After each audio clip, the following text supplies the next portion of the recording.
reconnect, live, laugh, and love. Connections, dreams, getaway experiences.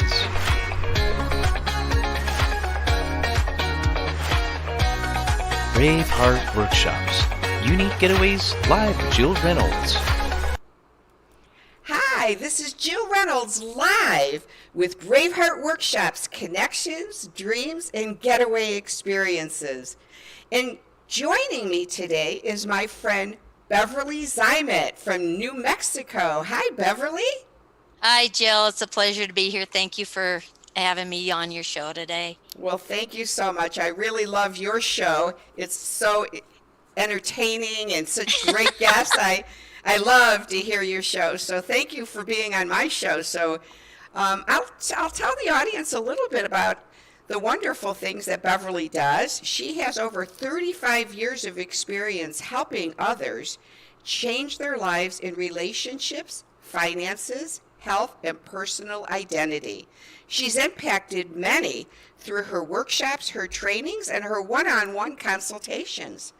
Her specialty is listening and locating the blocks that go unseen by most people. She leads them down a roadmap of their emotions and helps them free themselves from that control. These simple, easy techniques teach you and put you on your way to achieving your peak potential and fulfillment to lead a lifestyle of your dreams. Beverly also has her Beverly Zeimet Show to watch. That's right. Yeah, to watch for self-discovery and share tips on how to become the best you can be. So what an amazing bio, Beverly. Thank you so much. Oh, you're welcome. It's, all those years of just doing, right? And I travel. I can consistently travel. And I just happen to be social distance in New Mexico. Yeah. And that is definitely distance from what I'm used to, because I'm used to being in the bigger cities like Denver and Chicago and LA and Las Vegas and all of a sudden, boom, here I am in no man's land. It was the pass through. It was a pit stop on my way back to Vegas, actually. And so I've been here now, oh my gosh, coming up on 2 months almost, right? Because I was only supposed to be here for a couple of weeks, and it's like, well, okay then, So, but it's all right. It's all been good, I'm staying with a good friend of mine, and so I have a roof over my head, which is great. And we have high-speed internet. What more could you ask for, right? Now, where is your actual home based out of? Wherever I park my head. Oh, okay. Literally. Since 97, yeah, I've been traveling. Wow. And how do you travel then? By a motorhome, a car, an airplane, or how is your transportation generally? Well, all of the above, actually. Okay. I've had a couple of different RVs. I've done a lot of flying around. Currently, right now, I'm in a car. Mm-hmm. Right, doing my thing, because I'm spending a little more time in different areas where I stop. But I've got my eye on another RV. That'll be probably the last one I get, because it actually looks like an 18-wheeler going down the road. So a wandering woman. I am. I'm the wanderer. My kids call me, and it's like, where you at, Mom? Well, a funny thing is I'm 66, and back in 1972, when I graduated from high school, was the hippie era. And I know that one. yeah. And back in those days, believe it or not that I would ever encourage anyone to do this today, but back in that era, people hitchhiked all over the United States. Oh, yeah, exactly. In clusters. And so you would go to an on-ramp of, where you were going to head to, and there might be 10 people on the on-ramp hitchhiking, and you never knew, you didn't even know them, but everyone would have their sign: Arizona, California, New Mexico. And the driver would stop, and the driver would pick up how many people they can fit in their car if they were going to that destination. So I did that for like 2 years, and I'll never forget that one person who picked me up. I accidentally left my purse in their car with all my identification and my money and everything. Oh, no. Well, they were very kind. They were hippies too, I think. And they mailed my purse back to my mother. Well, back in those days, I would only call home about once every couple of weeks. So here my poor mom gets my purse and hasn't heard from me in weeks. Oh, no. And She's thinking, I think she thought I was dead. I think she thought, oh Right. my gosh, I'll Yeah. never hear from Jill again. So, my crazy days of being a wanderer. So we have a lot in common. So, yeah, it's interesting, and it's the freedom of the open road. And I've always been an adventurer, right? And so having that freedom, my kids are all grown and whatever, and it's like, now it's my time to just really take off. And again, you said you're 66. I'm 70, right? What is it? It's a number. Yeah. It's what's up here that counts. Yeah, it right? is. So my number age of how many years I've been on the planet says one thing, but my belief system and how I live my life says I'm 45. Because for me, 45 was a hot number. I had everything going for me at 45. I felt the best I ever did. I mean, to me, that was just a royal number. Okay. Well, we must really have the same, like, we're soul sisters, because at 45 is the first time in my life, believe it or not, that I got married. And Yeah. I was really, like, doing very well. I had already had, oh my gosh, I had probably close to 10 or 12 years of recovery from drugs and alcohol and codependency. I was walking every day. I was in the height of my career. Right. So I'm just like you when it comes to that. I feel 45, and I have very few friends who are really my age. I hang out with people of all different ages, and Right. yeah. So transitioning, Beverly, one question I really like to ask my speakers, leaders, people, guests on my show is, how have you been utilizing connection with this social distancing, especially someone like you that's a wanderer, so that loves to be out in the open road and be around people? How Right. have you been finding connection in this closed off social distancing? Well, thank goodness we have the internet, right? Because again, here we are, we're using different platforms, right? Mhm. I created my show prior to all of this, right? And I've done shows before. I've been on the face of TV since I was like 7. Okay. And I had my own radio station show, all these different things, right? So the social media and being in the face of things for me is second nature. It's not that comfortable for a lot of people. So doing social, things like Facebook and YouTube and videos and talk shows and all that kind of stuff, for me is what I thrive on. Mm. But the fear of speaking, the fear of being in the face of the camera is a real thing, okay, where a lot of people just like go into panic, right? They can't handle it. It's like, oh my gosh. Well, when everything came into this social distancing, all of a sudden more people started inundating the social medias with live videos because they were seeking that connection, right? More so than just texting or throwing up a picture or something. They felt that they needed that connection, right? And so being able to stand out different in all of that chatter, this is why it's important to have a show. I mean, if you're going to, or doing it in a professional manner, because a lot of us use social media for business. Well, if you're trying to do a business and you look like all the other chatter, not so good. Yeah. Right. So it was perfect timing for my show to be able to be out there, and people have come onto my show, and again, it's how do we become professional? How do I not get lost in this chatter? Right. And so if you notice, I have a background that I've been known for. You are building a background. Okay, why is it important to have this background to connect? You're talking about connection, right? Because you want to be known for what you do, right? And it's finding getaways and things like that. But people are going to see you in the face of this water moving and traveling, whatever, because it's the getaway. Okay. So you're going to be known for that. And they're not busy trying to figure out, oh, what has she got behind her? What is that color on that couch? What's that picture on the wall? Oh, what has she got over here on this table? Right? It's a distraction. Yeah. And that's the last thing you need when you're trying to get a message across, when you have a voice. And doing these shows, it's giving people a voice.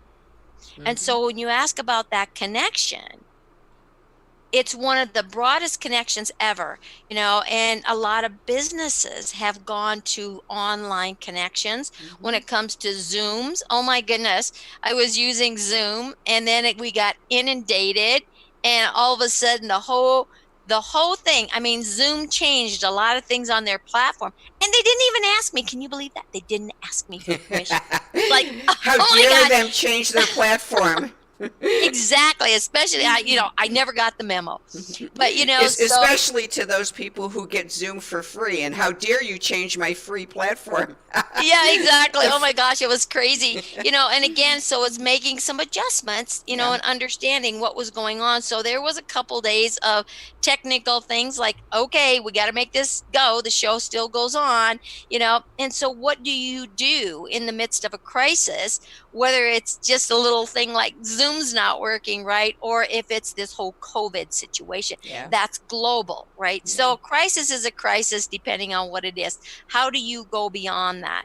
And again, so when you're looking and asking about that social distancing, what can you do to bring your world together, but keep it broad? Yeah. Right? And what I find interesting during this time of connection, I happen to have 13 grandchildren spread out through the country.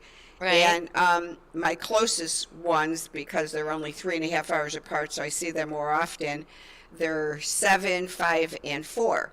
And they've been doing their social distancing schoolwork with Kids Messenger on their iPads with their teachers several times a day with their lessons and connecting. Mm-hmm. And so they then invited me and my husband to their Kids Messenger iPad. So at any given time during the day, the iPad will ring, and it's one of the three of them saying, "Grandma, we don't have anything to do right now. Do you want to play a game?" And I'm like doing pigs in the whatever, bricks and pigs, and it's so fun. And I can be in the middle of my day working, and sure. they can connect with me on this platform that's amazing. And my heart is just filled with joy and thinking, wow. And so I was sharing with someone just this morning or yesterday that my little granddaughter, Sadie, who is 5, she's been enjoying me. I've been doing Zooms called Storytime with Grandma Jill. And I read a storybook online for this one Facebook page that helps, parents that are staying at home with their kids sure. have activities. So I record a story time with Grandma Jill almost 1 or 2 times a week and post it on that Facebook page. Well, my granddaughter knows I've been doing it, and she's listened. So she calls me up and says, "Grandma, I want to practice with you how to do story time with Sadie, because I want to read stories to my cousin Ruby, who's 3 and doesn't know how to do story time." So she got on the phone with me or FaceTime with me and was practicing how to do her own story time show. What a little entrepreneur. Thank you for sharing that. That's really interesting. And you have to look at it from this point too, Jill. It's like, okay, your kids, your grandkids only live 3.5 hours away. How often did you drive 3.5 hours or them to see? When all of a sudden now it's like you're connecting anytime during the day, maybe 2 or 3 times during the day. So you've actually got a stronger bond that's beginning to, get created. And I think with this social distancing and people being more in the face video wise, because you can read the body language, you can see the movement, and you can actually have a stronger connection that way, you know. And so, and let's take it a step further, because both you and I are involved in virtual reality, the little avatar virtual reality things, not what we're calling virtual, which is a Zoom connection. So that word's been kind of a little bit like stretched to the limit, right? So when we work in that avatar direction, to be able to connect in there also plays on the psyche. So when you are in the avatar world of virtual reality and you're there for an extended period of time conversing with someone else in that avatar form, whether you have the Oculus glasses on or just the platform itself, changes the psyche and how you connect with someone, because it gives you the synergism of actually being in the same environment. More so than what a Zoom or FaceTime is giving, right? Yeah, and it's funny you say that, because I actually did a session on Zoom for the first time with my own therapist today. And and we were talking about the virtual reality, and her response was, "Oh, I'm a little concerned because then people will stay disconnected." I says, "Well, you know," I said, "the thing that may be really beneficial that we don't even know yet, because the virtual reality platforms are really just hitting the streets in multitude now more than they ever were, is," I said, "this could be a really phenomenal platform eventually for those people who have severe PTSD, anxiety, depressive disorders, suicide ideation, that they can go into an environment of connecting without anyone knowing who their true identity is, and yet they can have connection and be seen and heard and supported in this virtual reality environment, and they can name themselves whatever they want to name themselves. No one knows what their face looks like. And then they're not, because there's a lot of people out there, I know quite a few of them, who absolutely would never do a Zoom group because they're scared and petrified to be seen in their own image. They're petrified. It's interesting that you're saying this and how you're describing this with the PTSD and depression and anxieties.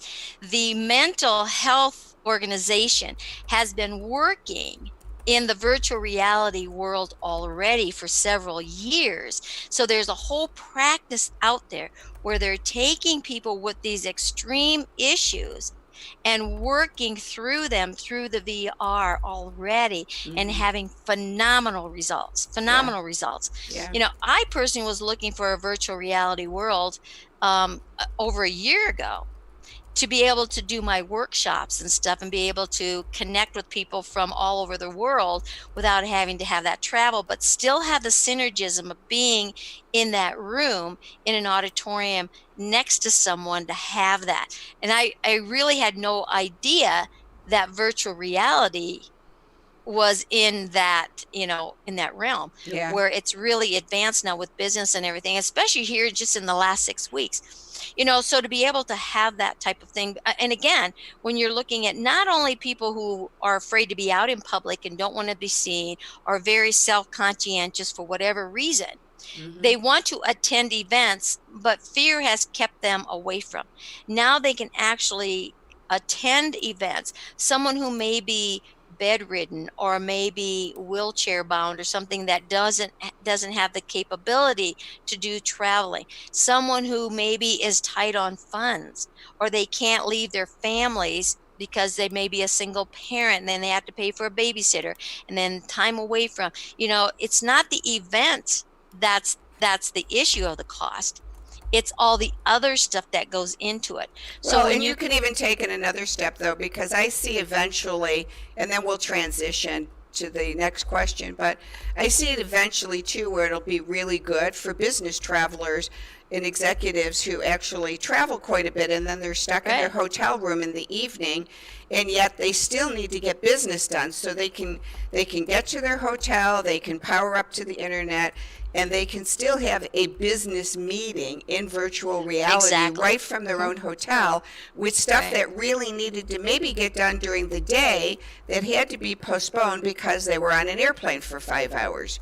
And so I think that this can really transition into many different platforms. But with that, my next question for you, Okay. Beverly, is what are some of your personal dreams for 2020? What is a dream Oh, that my is on your goodness. plate? Like one that is really like stands out for you that you dream of having? Purchasing that RV that I spoke about. It's called a Renegade. Yes. All right, because I've been a renegade, shall we say, right? The first RV, this is interesting. The first RV that I owned was a Born Free, and I grew up 12 miles from where they created the Born Free, and they actually had the little lion there, and that song Born Free, was going on at the time. And I can remember from the age of 5 saying that someday I'm going to own one of those. That someday came, and it never really hit me until I drove off the lot when I saw myself at 5 years making that someday I will own one of these. And this was that someday. Oh my gosh. And so your next someday is Renegade. Is the Renegade, I mean, it had RVs in between, but it's interesting the names that I've chosen. It's that Renegade, and it looks like an actual 18-wheeler semi going down the road. It's all one unit, self-contained, right? Both sides push all the way out, I mean, it's absolutely my dream coach right now, and it has everything that anyone could want, and to take me wherever I go, right? So it definitely is a house on wheels, and so I can see you on your radio, 10-4, Beverly Zeimet coming through. What's ahead? The Renegade's coming. I had a CB, right? I had a CB, and I did, trucker, and because I did travel a lot still, all the time. My kids are adventurous as well. They enjoy traveling because they grew up on the road with me, going here and there and everywhere. Yeah. We never stayed home. We were not confined. So we were always on the go, which is great. Well, it's kind of funny that you said that, because when I mentioned I hitchhiked, I finally got really smart. I ended up living in Portland, Oregon for about a year. And I remember it was one winter, and I really wanted to go home for Christmas. And I was like 19. I just didn't have the money to fly home from Portland back to Chicago. And so I thought, it's really cold out. I don't want to just stand on the on ramp of the highway to get home for Christmas, go back home. So I thought, I'm going to be smart. I'm going to go to a truck stop, and I'm going to look for some truckers who the side of the road says Illinois. So I found a trucker, and his rig said, Springfield, Illinois, or something like that, I think it said. And I lived about, 2 hours from Springfield, Illinois. This my hometown was. So I just walked up to him. He was eating breakfast or lunch at the truck stop, and I said, hey, I'd really like to get home for Christmas. Can you give me a lift? He said, sure. So I'm in this rig with him, driving for like 2.5 days from Portland to Chicago. Nicest guy you'd ever want to meet. When we got to Springfield, he said, honey, I've got several kids at home. I want to make sure you're home. Let me drop you at the bus station. He bought me a bus ticket, so I got home for Christmas. Oh, wow. And so to this day, I just have a heart for truckers, and God bless their soul that they've, followed through with supply chains, and they've just been like unbelievable. These truckers. They are great. I've got a lot of truckers in my family, right? I actually had a couple brothers. I still have a brother that's driving truck.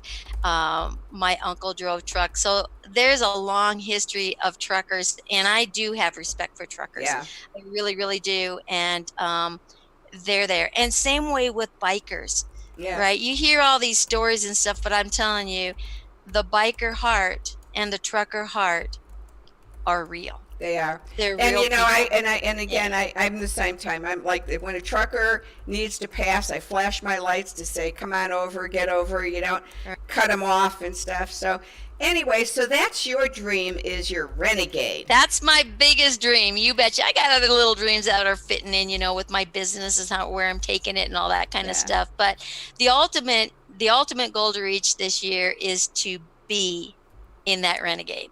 Well, and I can see you live from Beverly Zeimet Show from the Renegade here in Branson, Missouri. And we've got all kinds of RV parks here in Branson. So and then you can cruise on over to my home. I got a big great room downstairs with 2 bedrooms and a big bath, so you can park the Renegade and I'll come and pick you up, and you can stay a couple days in Branson with me.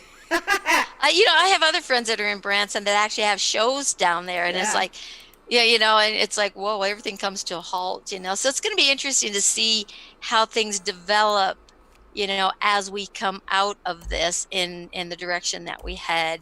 And I think this social distancing, the connections that are going to be made now during this time, I think are going to be stronger on the outside. And again, it's that transitioning into and out of where do we go through this transitioning point, right? So with that transition, with your Renegade, right, where would your getaway experience be when you can finally hit the road again and they say social distancing is lifted? What would your getaway experience look like for you? Well, my heart's in the Western United States, obviously, and where I haven't been in a while is in the Renegade. I would like to head up to Canada and see all my friends up in Canada again, because it's been a while since I've been up there, up in the BC area, right? And I actually just talked to a couple people today that are up in that Vancouver area, and I so want to get back there. I came so close to moving there. But as far as a major getaway, I have 2 places. Machu Picchu, which has been on my bucket list for a long time. So that is a dream vacation. Where is that? Machu Picchu? Yeah. It's in South America. Okay. It's up in the mountains. It's a Mayan, or ruins and stuff like that, right? Okay. And so that's a goal for me. And the other one is I want to get to Bali. I want to have a live retreat in Bali.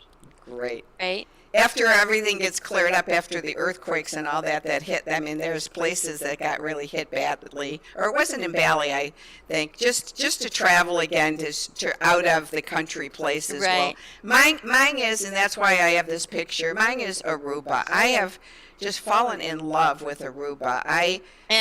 Yeah, my husband and I used to be blessed and got to travel all the time when he was working. He's now retired. And his company sent us on amazing trips all over. And one of my favorite places that you mentioned in Canada is Banff, Canada, which I fell in love with Banff when we went there. And after I traveled all over to Turks and Belize and Cancun and Cozumel and Cabo San Lucas and Acapulco, all these places, Punta Cana, Grand Bahamas, I keep saying my heart is in Aruba. Aruba is the best. I went to Hawaii, and Hawaii doesn't compare to Aruba. And Aruba is the happy island. And that's what they're called, the happy island. And the people are amazing there.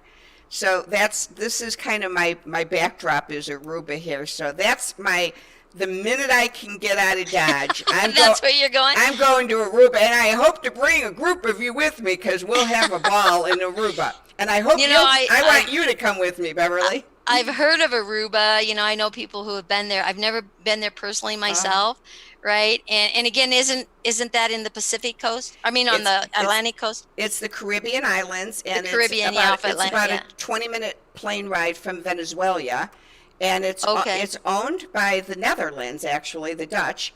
And it was inhabited by the Ruan Indians. And so the population there and the immigrant, the blend of people are Indian and Dutch. And so they have their own language, and their own language is called Papamento. And so all the people that live in Aruba are linguistic, and their linguistics are English, Papamento, Spanish, and Dutch. So all of them, when they go to school, they have to learn 4 languages. And I was blessed because I was there in November, and one of the men who is the operations manager of these 5 properties, he took my husband and I to the whole island, and it's one of the smallest islands. It's like, it's like 21 miles around. It's a very small. Oh, wow, that's very small. It's very small. But the whole island is tourism, so I've been praying for them because they have literally nothing, no industry except tourism there.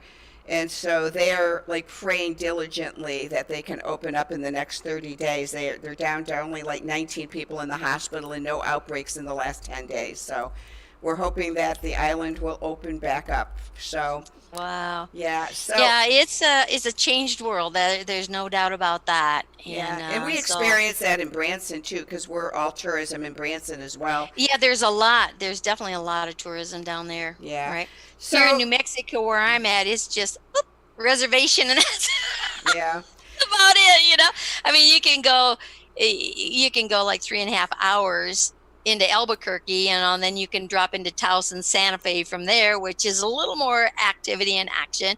Or you can take an hour and go the other direction, and you're in Colorado, right? yeah. And When I hitchhiked around the United States, I definitely ended up in Santa Fe for about a week. So I'm familiar with, and of course, I ended up going there in the midst of a snow blizzard in winter when you're trying to go through Flagstaff and through the Oh. Alamosa Pass there. And I remember it. All truckers off to the side of the road and all. oh, that can be treacherous. It is you know? in the wintertime, that Alamosa Boy, this year Pass. Flagstaff really got hammered, and my sister lives out in Chloride, which is just outside of Kingman, 20 miles towards Vegas direction. They have had so much moisture this year, and they had snow, a lot of snow, Yeah. and a lot of rains. And again, when you got the desert floor, that rain doesn't soak into the ground because of the caliche that are there, and so it just flows like a river. Their streets were flowing like rivers, and she was afraid it was going to actually wash her house away because it was raining so hard and so much.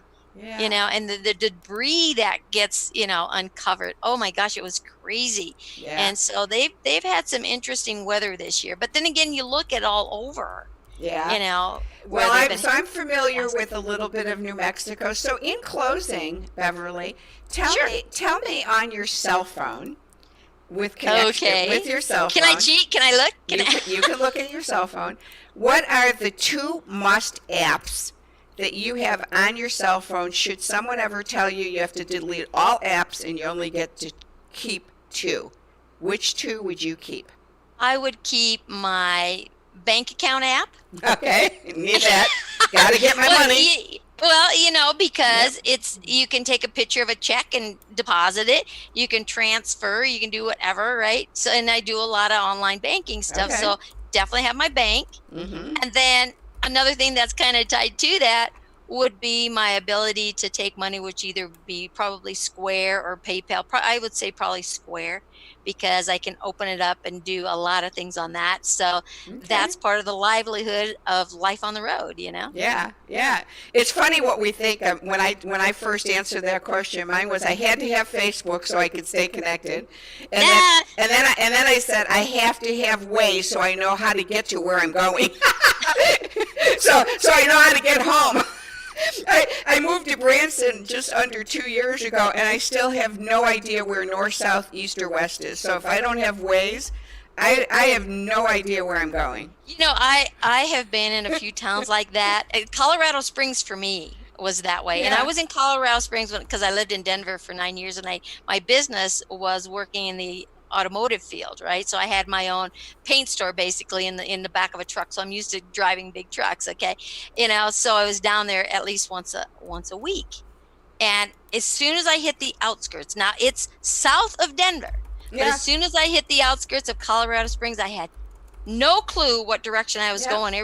Just look at just look for the mountains, because that's the west. Seriously? Have you ever been in Colorado Springs? There's mountains all the way around it. Mountains everywhere. So I'm like, and it's funny because I'm from Chicago, and that's the way I learned how to get around. Is I always knew, and it was like instinct. I always knew that Lake Michigan was east, and it's not like I could see it, but I always knew which direction Lake Michigan was. So no matter where I went, I knew that's east. So now I know where north, south, and west is. Right. but I haven't figured out the topography Well, yet. you just have to figure where you are in Branson and say, okay, the lake is east of me because it is. It's kind of northeast. I still don't even know where I live. I don't know if I'm north, south, east, or west. I don't even know. I'm in the beach right now.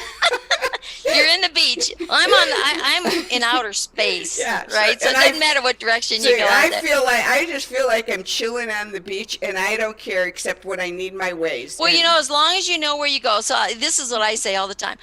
I may not always know where I'm going, but I always know where I've been. Yeah, exactly. And for me, you talk about those instinct things. I kind of have a knack for that, and I watch the sun. And I learned that from little growing up on a farm, as to what time it was. We never wore a watch. Yeah. Right. And you learned how to tell time by where the sun was. And you can still tell time when it's dark outside and there is no sun by knowing and sensing where that sun is. Yeah. So I follow a lot of that, knowing my directions that way. But I also have that instinct that I know where I'm headed is that way. And I like to sometimes just take an adventure because I don't have to be anywhere. It's like, okay, I know I'm going that way and I know that's west. So I'm just going to drive wherever it takes me. Oh, I see something. I go off the road, and then it's like, okay, well, all right, get back on track or go, that's west. Okay, take another road. Right. And so I've seen some of the most beautiful parts of the United States, and I can actually say I've been in every single state of the U.S., including Alaska and Hawaii. So with that, your last question is. Oh gosh! And you only get one. Oh. What's your fun fact about you? One fun fact. One fun fact about Beverly. Whoops. One fun fact of me that will incorporate everything that I do. Yep. I would say I can make the best out of any situation that I'm in, and I can definitely make you laugh, because for me, it's finding the joy in everything that I do, no matter where I am or what the situation is. I will always bring it back to the level of joy. Awesome. So with that, I'm going to put on the screen Beverly's bio, so that you'll have that. And on that bio is her website, actually her Facebook page, I'm sorry, her Facebook page, where you could locate Beverly. And she's also looking for guests to be on her show too. So reach out to Beverly, enjoy Beverly Zeimet Show. And thank you so much, Beverly, for being with us today. It's just been amazing, and I just have such a joy getting to know you. And so thank you so much. And for all of you listening, what I'd like to invite you is, starting this Monday, Braveheart Workshops, Connections, Dreams, and Getaway Experiences will be starting their first ever Zoom live connection gathering group. And it will be, sounds like fun. It'll be phenomenal. It will be 8 p.m. Eastern Standard Time, 7 p.m. Central, 6 p.m. Mountain, and 5 p.m. Pacific Standard Time. And we will be putting the Zoom link on our Facebook page by tomorrow, and you'll be able to utilize that. Hopefully, unless Zoom changes things, I'll have that password, and I'll have the way to admit into our Zoom gatherings. You go. And my hope is that everyone will start to join that connection gathering, so that we can have new friendships develop, we can see each other, and hopefully as we continue to connect, we can experience the opportunity to have more authenticity, be able to talk about our struggles if we're struggling. It just doesn't have to be a total happy place. It'll start that way because obviously people are not going to feel comfortable sharing personal stuff, but it's just an opportunity for you to have a safe place to gather and connect. And then, the possibility that when this is all over and we've had connections form, let's all gather and talk about where our getaway experiences might want to be, and maybe we can travel together and enjoy them together. So that sounds like a great thing. Thank you for having me on the show. It was fun. It was a pleasure. And who knows? I'll be out there somewhere. Well, join us on Mondays, Beverly, because we'll love to see your beautiful reddish hair and your beautiful smile and connect on Monday nights. So thanks so much, everyone. Have a wonderful day. Bye now. Bye, Beverly. Bye. Let's connect now. We can dream together to renew, restore, and reconnect with wellness in our life. Go to braveheartworkshops.com. Join me for weekly Zoom connections on Facebook at facebook.com Braveheart Workshops. Thanks so much for joining the show, and we look forward to seeing you on Monday nights.